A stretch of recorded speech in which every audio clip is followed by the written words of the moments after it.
आता आपल्या आवडत्या मालिकेचा संपूर्ण भाग मालिका प्रसारित झाल्यानंतर लगेचच पाहू शकता पूर्णपणे मोफत फक्त सन नेक्स्ट वर।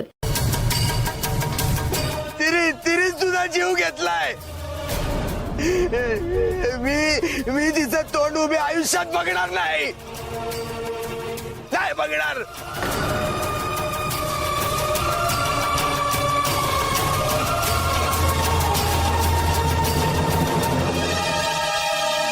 असाच एक दगड मलाही इथे ठेवायलाच हवा।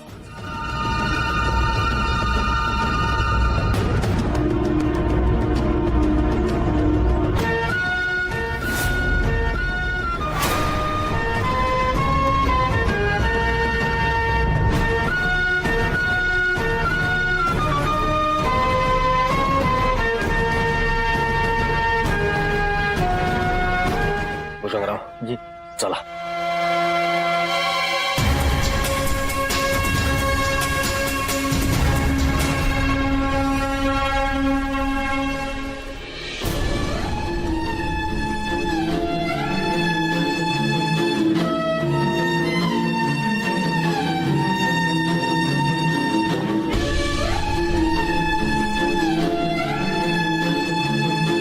काय झालं अर्पिता, तू बघितलंस ना तुझ्या बाबांना? युवराज, तो जो माणूस रडतोय ना,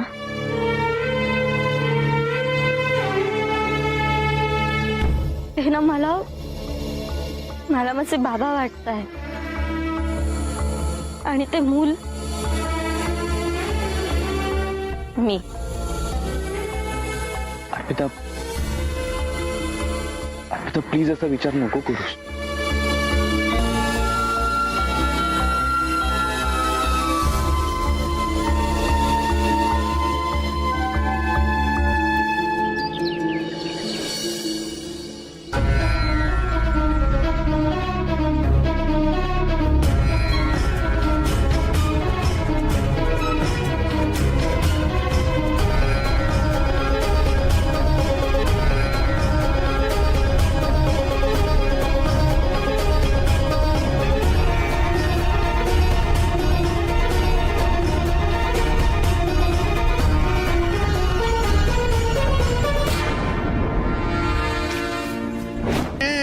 माझी लेक अपशकुनी आहे, अपशकुनी। मी या जगात आली त्या क्षणी शुभदा गेली माझी। इन्कम टॅक्सची रेड पडली, मला अटक होता होता राहिली, तरी नशीब हिचं तोंड त्यावेळी पाहिलं नाही, नाहीतर अटक झालीच असती, कारण अपशकुनी आहे ही।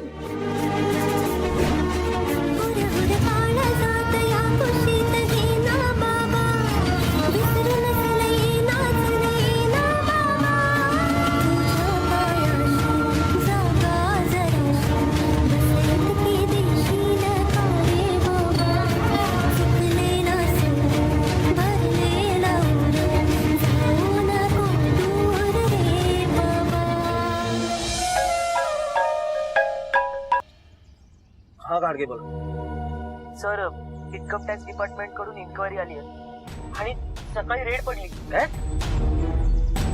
कसं शक्य आहे? कशासाठी?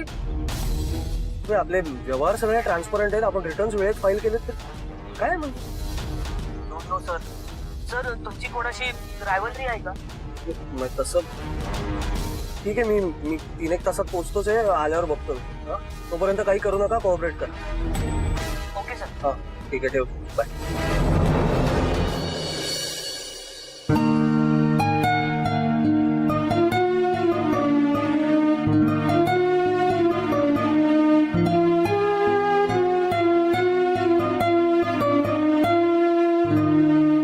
आई, काय ग, कुठे गेली होतीस?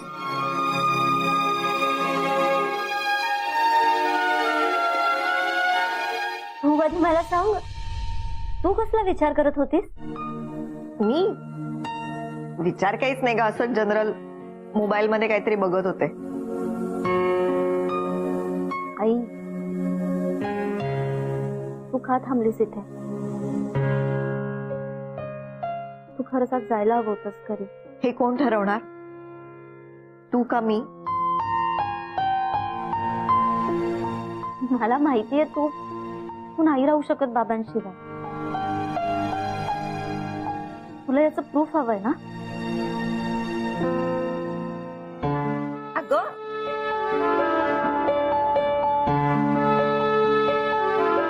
हा फोटो तो तू आत्ता बघत बसली होती. आणि मला माहितीये तुम्ही दोघेही नाही राहू शकत एकमेकांशिवाय. तू का थांबलीयस इथे? तू तू जा ना घरी. हट्ट करण्याचा हक्क काय फक्त तुम्हा दोघांचा आहे का? तेही हट्टाला पेटलेत आणि तूही. हे बघ, मी इथून जाईन तर तुला घेऊनच, कळलं? आई, मी माझा निर्णय बदलणार नाहीये. मग मीही माझा निर्णय बदलणार नाहीये.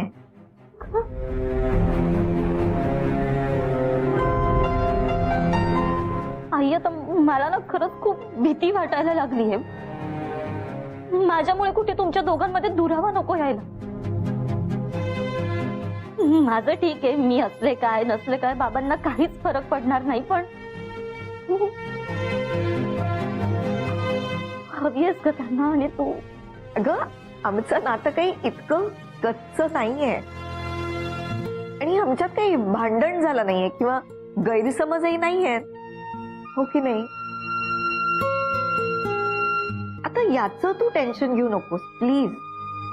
मान्य आहे एकमेकांपासून दूर आहोत, पण मनात राग किंवा द्वेष नाहीये. हा, आता एकमेकांची आठवण येत राहील, पण मी वाट बघेन. कधीतरी तुझंही मन बदलेल, तूही तुझा हट्ट सोडशील. तिने तिचा हट्ट नाही ना सोडला तरी चालेल, पण मी माझा हट्ट पूर्ण करणार. चल जेवायला. तुम्ही सगळे जेवून घेता का? मला खरंच भूक नाहीये. हे बघ, मी तुला अजिबात उपाशी राहू देणार नाही. आज काहीतरी खास बनवलंय तुझ्यासाठी. अगं बाई, तुमचं सगळं झालंय. आई मला हाक मारायची ना, मी आले असते. अगं, आई म्हणतेस ना, मग आईच्या हातचं जेवायला नाही म्हणणार? चला चला, या जेवायला. बस बसा. आया, 2च ताटं? तुम्ही दोघी नाही बसणार? तुम्ही घ्या जेवून, आम्ही दोघी नंतर जेवू. हा, बस घ्या ग, बसा. बस थांब, आज मी तुला भरवणार.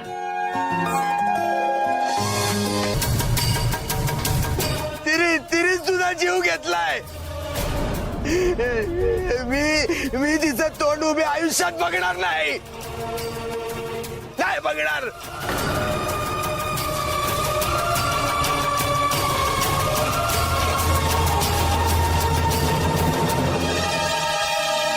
असाच एक लगड मलाही इथे ठेवायलाच हवा.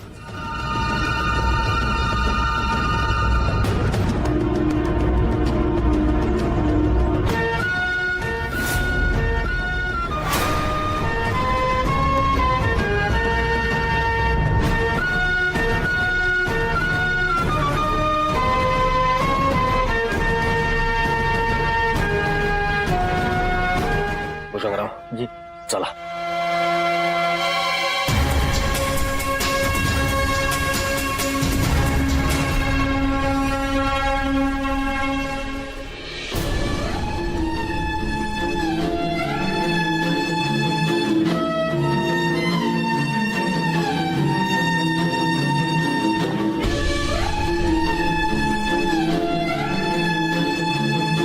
काय झालं अर्पिता? तू बघितलंस ना तुझ्या बाबांना? युवराज, तो जो माणूस रडतोय ना,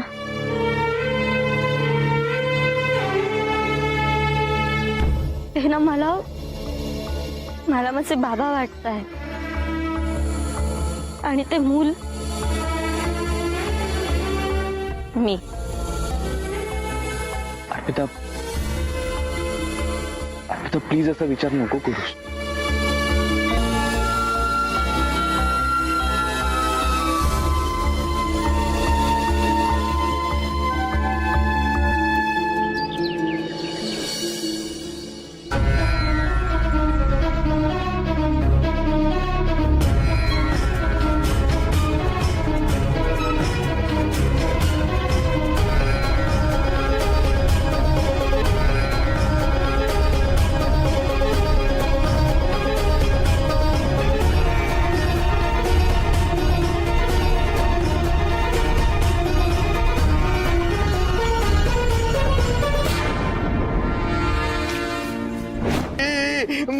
एक अपशकुनी आहे, अपशकुनी.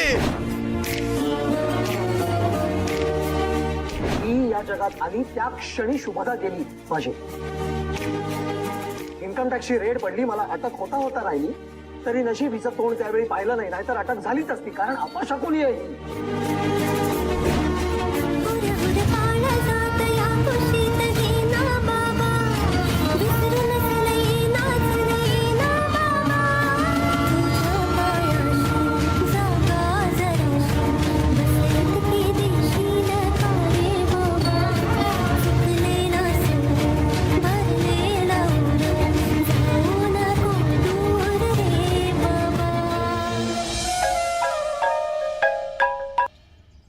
हा गाडगे बोल. सर, इन्कम टॅक्स डिपार्टमेंट कडून इन्क्वायरी आली आहे आणि सकाळी रेड पडली. काय? कसं शक्य आहे? कशासाठी? आपले व्यवहार सगळे ट्रान्सपरंट आहेत, आपण रिटर्न्स वेळेत फाईल केले तर काय म्हणजे? No sir. सर, तुमची कोणाशी रायव्हलरी आहे का? तसं ठीक आहे, मी 3-1 तासात पोहोचतोच आहे, आल्यावर बघतो. तोपर्यंत काही करू नका, कोऑपरेट कर. Okay sir. हा ठीक आहे, ठेव. बाय.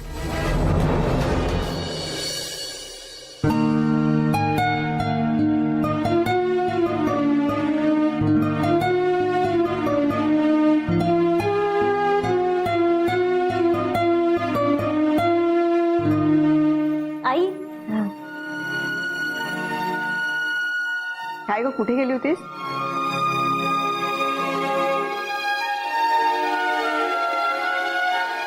तू आधी मला सांग, तू कसला विचार करत होतीस? मी विचार काहीच नाही ग, असं जनरल मोबाईल मध्ये काहीतरी बघत होते. आई, तू का थांबलीस इथे? तू खरंच आज जायला हवं होतंस घरी. हे कोण ठरवणार, तू का मी? मला माहितीये तू नाही राहू शकत बाबांशिवाय. तुला याचं प्रूफ हवंय ना? अगं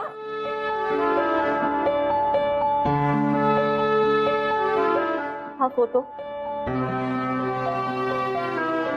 तो तू आत्ता बघत बसली होती.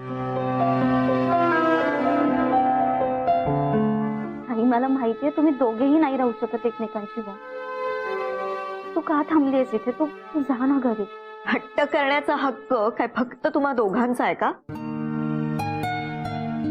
तेही हट्टाला पेटलेत आणि तूही. हे बघ, मी इथून जाईन तर तुला घेऊनच, कळलं? आई, मी माझा निर्णय बदलणार नाहीये. मग मीही माझा निर्णय बदलणार नाहीये.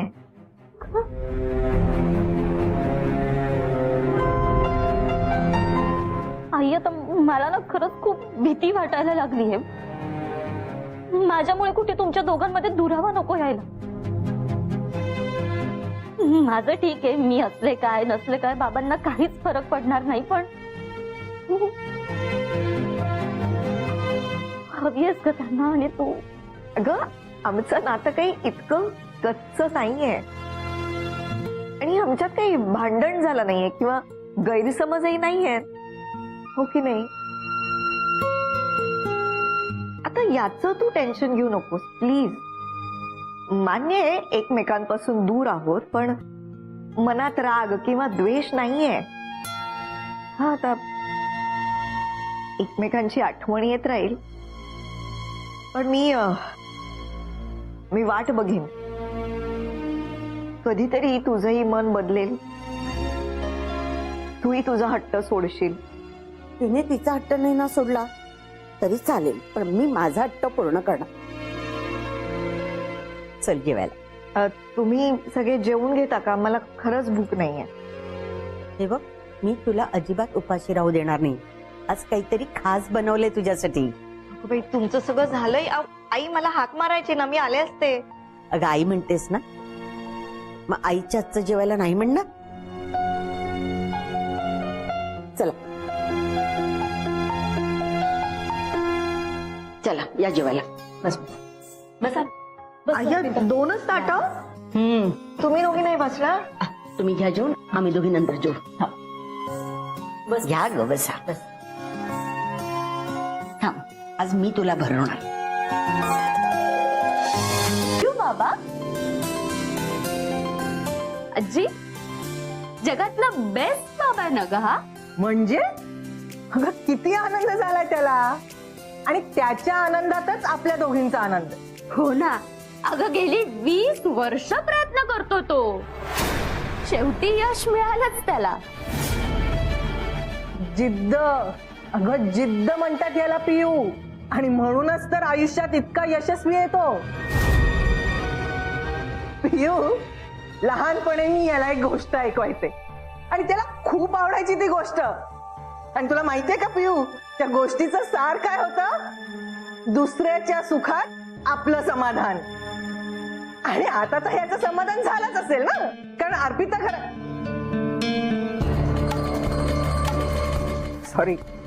अर्पिता नाही, ती मुलगी घरातून गेली म्हणजे ह्याचं समाधान झालंच असणार, आणि ह्याचं समाधान झालं म्हणजे आपण सुखी. कळलं का पियू? बाबा, मला ना तुझा खूप अभिमान वाटतो. तू ठरवलंस ना की तू जिंकतोसच. आज पुन्हा एकदा जिंकलायस रे तू. आपण सेलिब्रेट करूया आजी. आपण ना सेलिब्रेट करूया. नक्कीच करूया. काय करूया? मोठी पार्टी, आतिषबाजी, फटाके, कसं नाही चौघडे. गौतम, आज मी तुझी आई तुला मनापासून आशीर्वाद देते की ह्या पुढे आम्ही सगळे कितीही दुःखी असलो तरी तू सदैव सुखी राहा.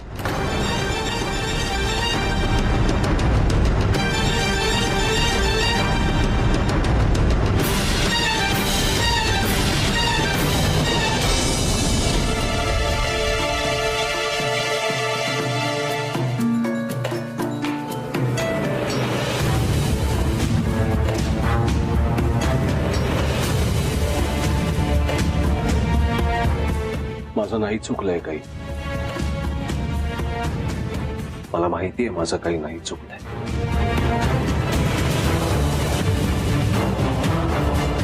गेली 20 वर्ष मला जो त्रास होत होता,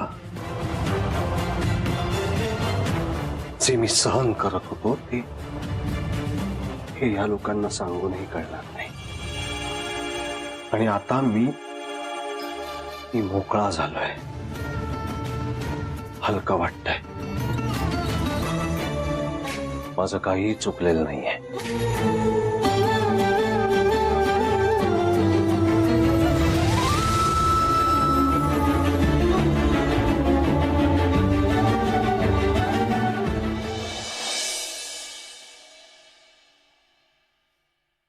काय रे, खोटं बोललास तू तुझ्या आईशी, माझ्याशी?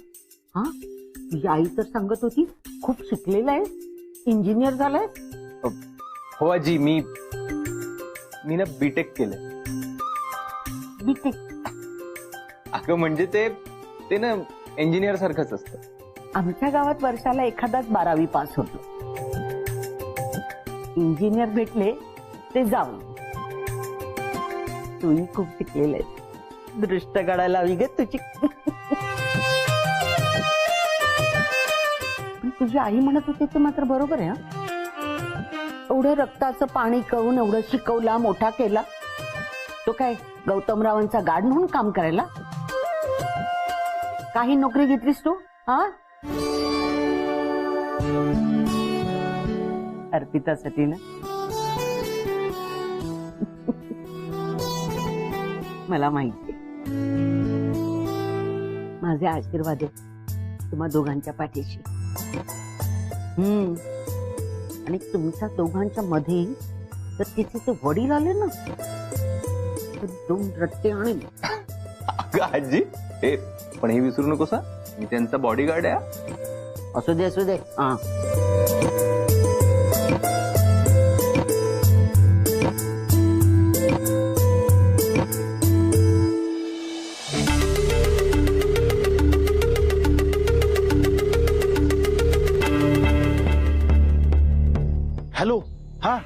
बोला मॅडम. अरे हा तिथे गौतमची शिकार करायला गेलास का मजा करायलास? गेल्यापासून एक फोन नाही काही नाही. अहो मॅडम मोबाईल मध्ये बॅलन्स नाही. तेवढा 200चा रिचार्ज टाका की. जिवंत आहे की मेला? हाय की. अहो तुमच्याशीच बोलतोय की. अरे अकलेच्या कांद्या, गौतम बद्दल विचारते मी. अहो मॅडम, अहो मी त्याच्या पार्टीवरच आहे. हा आणि एकदा मोका बी खावला होता. अहो सुरा खूप असणार तेवढ्यात. अशीच एक एक संधी आपल्या हातातून निघून जाईल आणि आपल्या हाती काही राहणार नाही. तुझ्या लक्षात ठेव, काम संपवूनच परत यायचंय. होय मॅडम होय. हा ठीक आहे.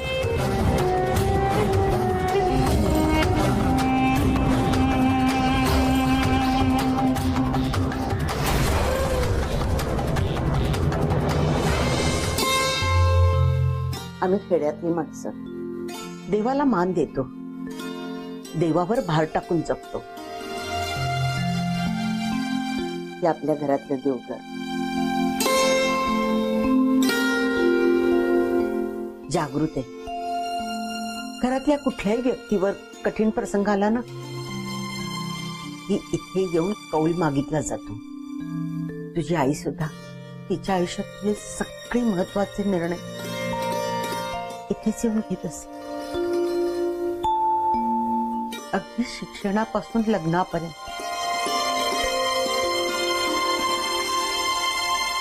इथेच डोकं ठेवून कौल घेतला आणि ती तुझ्या बाबांबरोबर गाव सोडून गेली. आई चहा. अगं तू कशाला आणलास? एवढं काय त्यात. वसुधाताई तुमचा फोन वाजतोय. मी आले. अगं वस्तू चारा घालायला गेली गाईला पाठीमागे. तू चल, तूच उचल.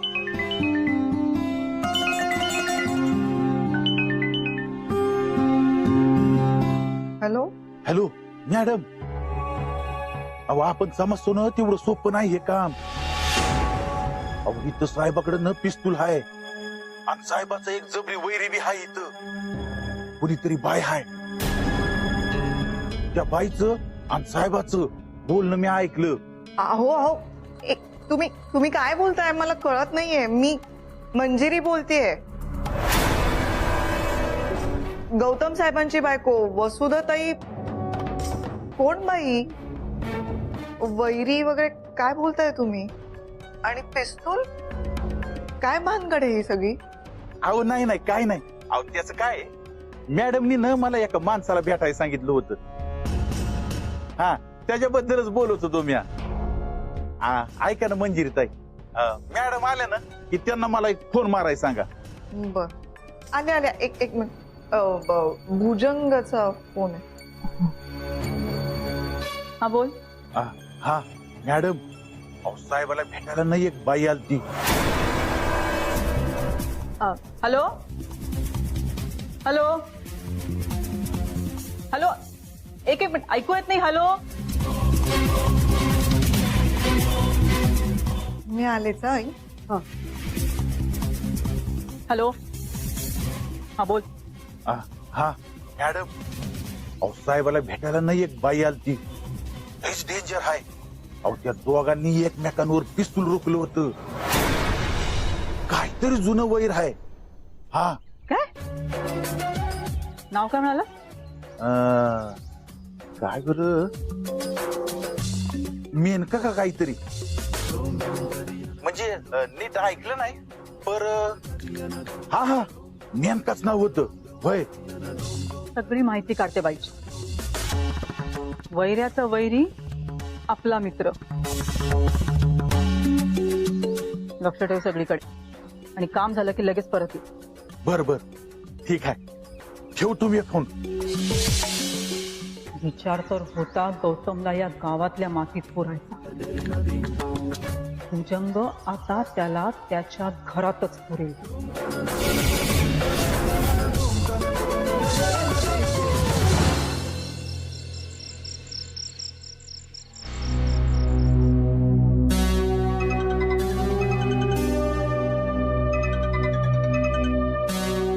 पियू काय ग, बाबा बरे आहेत ना? नाही ठीक नाही है.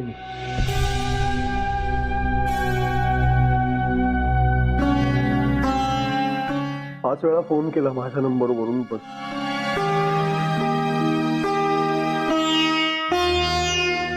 ठीक आहे, तुला नाही बोलावं असं वाटत आहे माझ्याशी, पण मला एकटं वाटतंय ते. सकाळी उठलो की सवयीने बोलून जातो मी, गुड मॉर्निंग मंजिरी, कॉफी. पण इथे मी अजून किती दिवस तिकडे राहणार आहेस त्या मुलीसाठी? ती मुलगी ही माझी लेक आहे. आणि मी कोणीच नाहीये का? आपलं काही नातं नाहीये का? हल्ली कधी कधी मला भीती वाटते त्या मुलीपायी आपल्या नात्यातच आता दुरावा होतोय की काय काय.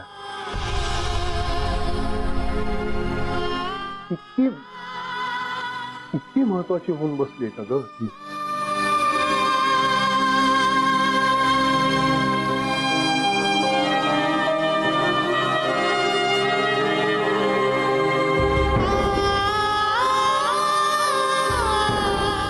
कधी येतेस ग परत? अर्पिता जेव्हा यायला तयार होईल तेव्हा तिला घेऊनच येईन.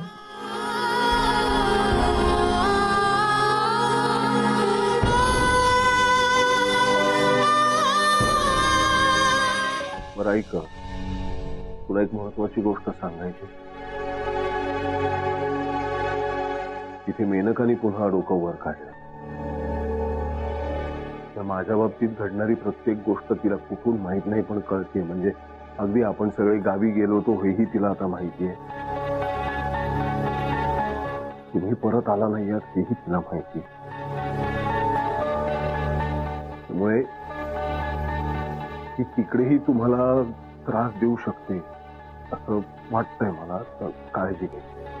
अहो तुम्ही माझी काळजी करू नका, तुम्ही काळजी घ्या.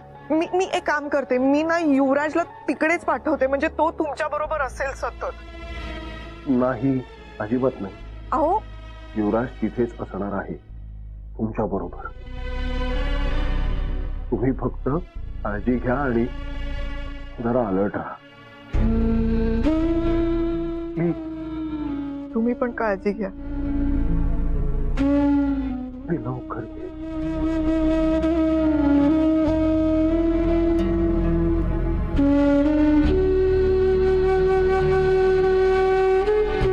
ठेवते.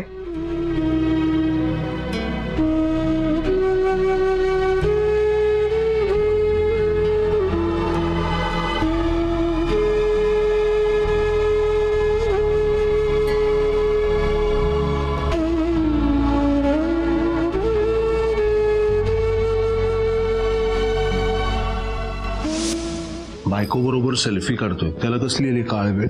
सेल्फी आत्ता? हो ना, नीट हस की जरा. काय दिसत तुला? जी बाई इतकी वर्ष आतल्यात जळत होती ती इतक्या सहज सगळं विसरून जाईल. आता त्या गौतमला मी दाखवतेच मी कुठल्या थराला जाऊन बदला घेऊ शकते. आई म्हणजे तू गौतमला मारणार आहेस का? आधी मंजिरी मरेल, तिचे अंत्यविधी करायला गौतम येईल. दोघांना एका चितेवर जळताना बघून माझा आत्मा शांत होईल.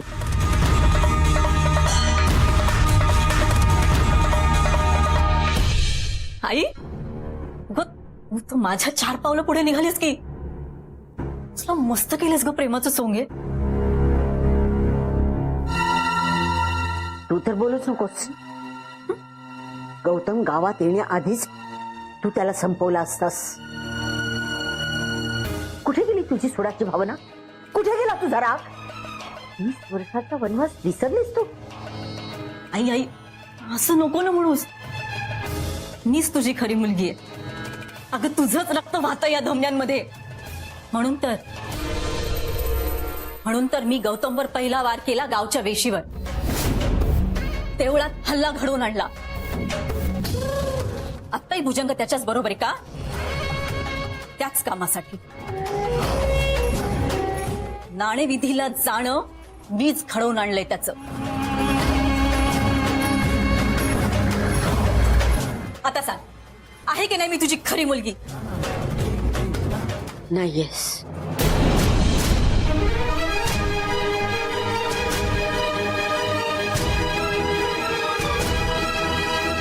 तू माझी मुलगी नाहीस आणि असलीस तरी तुझ्यातल्या सूर्याच्या भावनेची दोषी मी आहे. माझी खरी मुलगी शुभदा आहे. बघ, माझ्याकडे बघ. अगं सोंग घेतलं होतं मी तुझ्या मनातलं जाणून घेण्यासाठी. अगं तुझं आणि भुजंगचं बोलणं मी ऐकलं होतं आणि तेव्हाच मनात पाल चुकचुकली होती.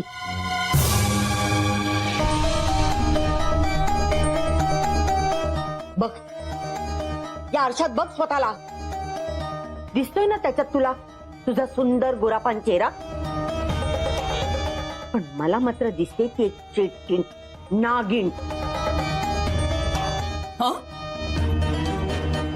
मग गेली 30 वर्ष तू माझ्या समोर गौतमला श्राप देतेस, त्याचं काय?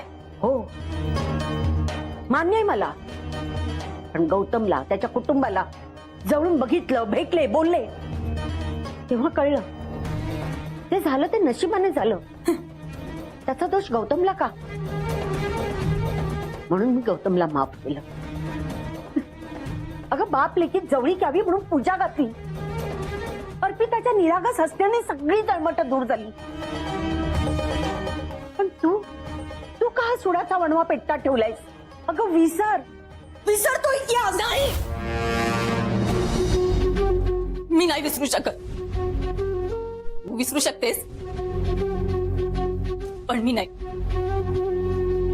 तुला काय कळलं? तुला तुझी नात मिळाली ना आता. मला काय मिळालं? काय मिळालं मला? हे एक वाटीचं मंगळसूत्र, एकटेपणा. बघ, नाही बघ माझ्याकडे बघ. ते कपाळावर कुंकू दिसतंय कुंकू. हा एकदा या लेकीकडे बघ ना, एकदा बघ. एखाद्या अविवाहित विधवेला बघितल्यासारखं नाही वाटत तुला? पळून कोण गेलं? ती टोबळे कोणी ऐकलेत? मी. टिंगल टवाळ्या सगळं सहन केलंय मी. तरुणपणी लग्न व्हायला पाहिजे होतं, पण आता 3-4 पोरं असलेली बीजवर बाप येतात मला मागणी घालायला.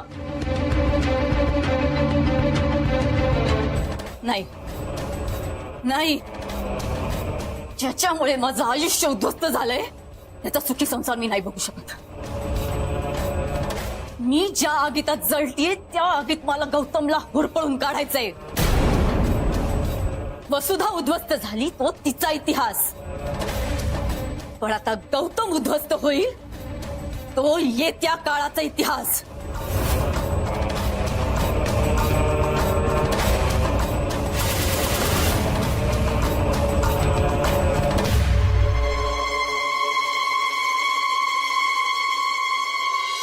मी ज्या आगीतात जळतीये त्या आगीत मला गौतमला हुरपळून काढायचंय. वसुधा उद्ध्वस्त झाली तो तिचा इतिहास, पण आता गौतम उद्ध्वस्त होईल तो येत्या काळाचा इतिहास. आई, वसुधा मावशी आणि आजी किती चांगल्या आहेत ना. मला ना इथे या घरात नवीन नाती मिळाली आहेत. आजी, मावशी. माझं ना आता मन रमायला लागलं इथे. आम्हाला विसरू नकोस. नाही ग आई, पण खूप वेळ झाला. आजी अजून खोलीच्या बाहेरच आली नाहीये. अगं त्या दोघी गप्पा मारत असतील. आपण आल्यापासून त्या दोघींना तरी कुठे वेळ मिळालाय. येते.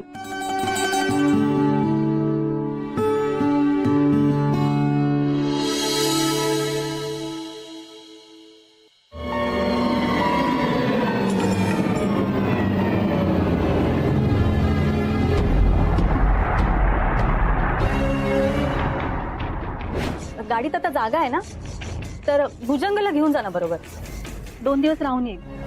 नाही म्हणजे कसं आहे, शेतीची बरीच खरेदी आहे आणि काही सामान पण आणायचंय शहरातून. तर म्हटलं येताना घेऊन येईल ना तो, म्हणून उगाच उशीर झाला तर मग सगळा. हो ठीक.